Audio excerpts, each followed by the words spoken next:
একটা মেয়ে সব সময় হেরে যায় বাস্তবতার কাছে, কখনো তার পরিবারের কাছে, কখনো তার প্রিয় মানুষটার কাছে, আবার কখনো তার ইচ্ছার কাছে।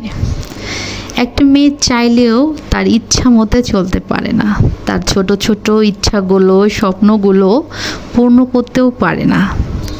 পারে না তার ভালোবাসা দিয়ে কাউকে খুশি করতে। সারাটা জীবন কাটিয়ে দিতে হয়, মানিয়ে নিতে হয়। মেয়েরা হাসি মুখে কাঁদতে পারে, কারণ তারা জানে ইমোশন দিয়ে জীবন চলে না। হতাশার অন্ধকারেও আশার আলো খুঁজে বের করতে হয়।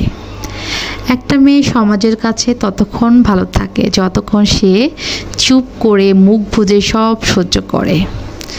মাঝে মধ্যে নিজেকে খুব বেশি আনলাকি মনে হয় আমি বোধহয় একমাত্র মানুষ যার কাছে সুখ জিনিসটা খুব সহজে ধরা